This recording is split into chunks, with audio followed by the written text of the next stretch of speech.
Hi everybody, this is Genova Chen, the creative director from that game company.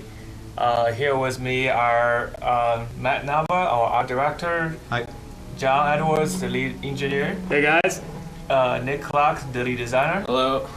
And the famous Austin Wintory, the composer behind the music of Journey. Hi. Yeah, actually, before we start the game, Austin, here we are listening to the very theme of Journey. Can you tell us a little bit about, where the music comes from? Where the inspiration? Well, the music started at the very, very beginning, which is part of why I love this project so much, is because it was from day one. So we got together and talked like a week or something after Flower had come out, and we talked about Joseph Campbell and the monomyth, and just kind of had a discussion about the emotions of the game. We didn't talk about music in any concrete form, like strings or any of those sorts of like colors that you were interested in. It was purely a discussion of the emotions, and so I really thought it was amazing. And like I just loved what you were talking about, and so it was one of those weird cases of going back to the studio, and then immediately this just sort of came out that same day. And but it was always supposed to be like a demo, like a proof of concept. I didn't expect that it would be like in the trailers and on the cross-media bar and all that stuff. Because what you're hearing, other than the orchestra, is exactly what I did on that day in '09. Let's start the game then. Yeah, it is kind of strange that the very first music ended up being in the final game. I guess that means how good it was. I don't know. It's at least was right. We can't tell if it was good, but It was definitely an inspirational track for the visuals of the game. We paired it with our first kind of proof of concept trailer. Yeah, back then when we were first pitching the game to Sony, Matt, and Jackie at the time worked on this proof of concept trailer. I think it was out somewhere, so you could find it online. There's a very different character compared to what it is in the final game. He had arms. Right, the character is more... and it didn't have the mountain either. It was still the kind of canyon, right, like granite wall. Trophy. Okay, well... This is not the first time we've tried to record we're playing this game, but we can start a new journey. No problem. So actually, one thing to note here is that you don't see the mountain initially when you start up the game. We wanted to hide that reveal for when you reach the top of the first hill. But when you come back to the game a second time, we do show you the mountain after you've already beaten the game. That was a very last-minute decision that Matt pushed through with all his mind. But I think it was definitely the right definitely the right choice. Yeah, I didn't ever notice that until you guys pointed that out like a week ago. As many thousands of times as I've played this, I never... So some cool sand tech here. John, you want to talk about this? Yeah, so you can kind of see we got this sparkling field of sand, millions of grains of sand being rendered on the PS3, which was a project-long process to make happen. Which, Martin Middleton and, really, the whole team worked on this. And project long means 3 years. Like, we spent 3 years making Journey. Absolutely. Yeah. So this opening went through a lot of iterations, but what we came to was this kind of vague reference to the star-like effect you see in the end of the game, so that when you play it a second time through, you get more meaning out of that.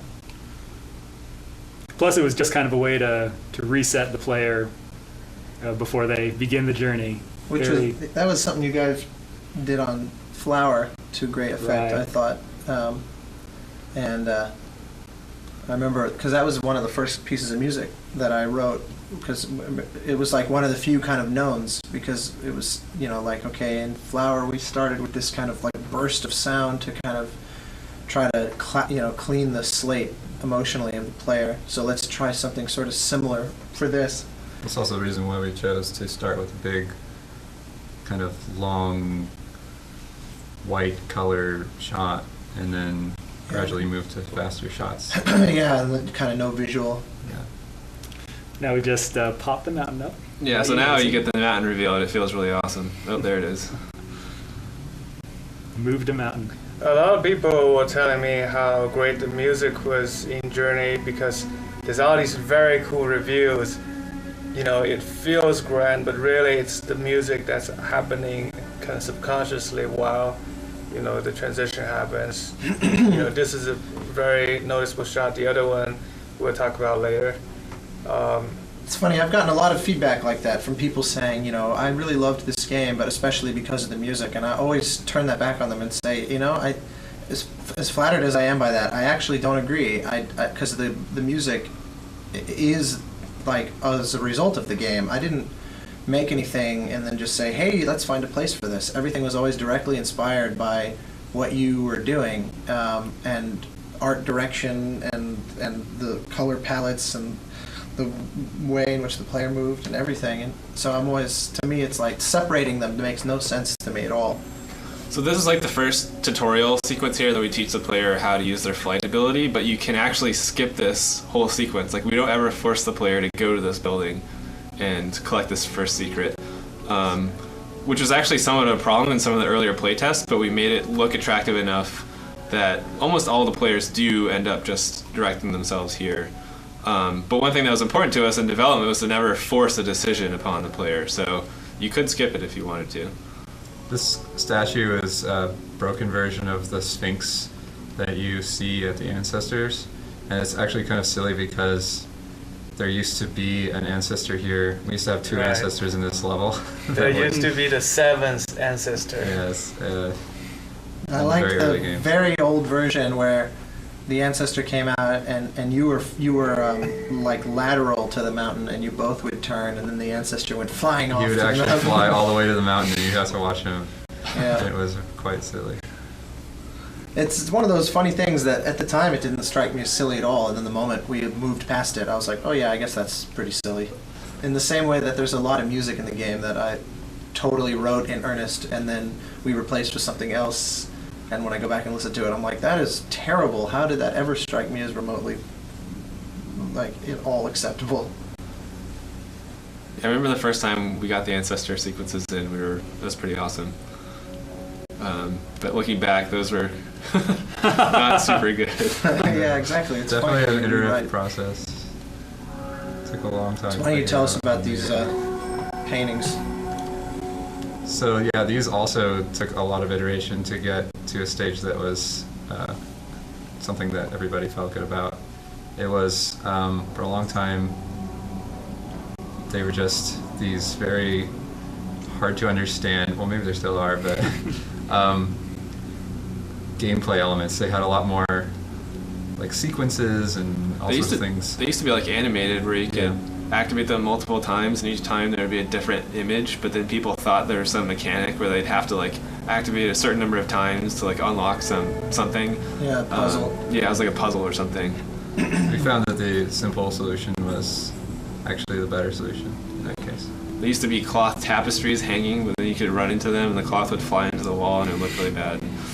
So I thought when it was like displaying correctly, the hanging actual cloth that would then animate was really cool looking. It had a lot of bugs, but I always thought that was an awesome visual of like when you would sing at a tapestry and it would like light would come off it. yeah, I and all mean, that. in some ways it was better feedback, but it That also was had the that problem, Yeah, really. it's too much feedback. Yeah, Like, yeah. I mean, that's one of the things we always see is, you know, there are these parts in the game where we maybe don't want the player to focus too much, and really the only way to do that is to remove feedback. Like even negative feedback is still going to attract the player's attention. Like even the cloth going into the wall, Right. players love to see that, and so we We don't just want have to them to focus simplify. on that. Yeah. Speaking of feedback, this part was always kind of a surprise because it gives you a lot of good feedback, flying feedback.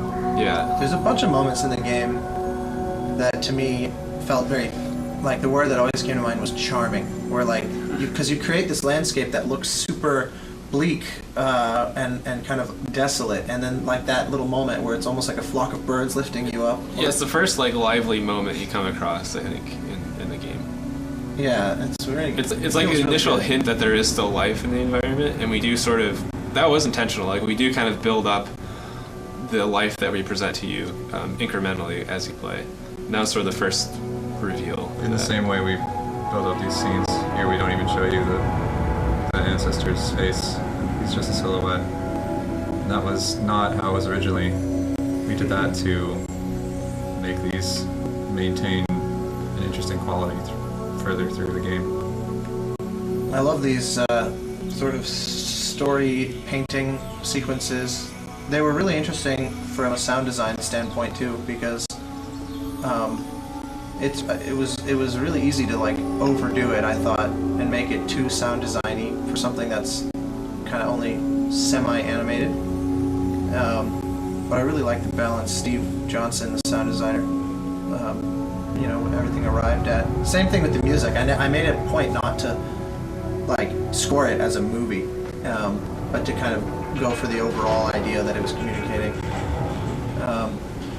so that it wasn't some cheesy like animated storyboard, because that's what it would look like if you got too specific. Yeah, it's a fine line. We want to keep the story, very readable, but at the same time we want it to be mysterious. So I think the music and sound definitely had contributed to that, abstract effect. So there are a lot of cues, like the gates opening right there was the kind of the cue to, okay, go forward. Even though we never tell the player go forward, those little hints like, oh, the gate opens, now the player kind of intuitively knows that they're able to progress. So we try to incorporate those types of design elements to subconsciously lead the player through the game. Also, you notice that there was another character right there at the end, foreshadowing.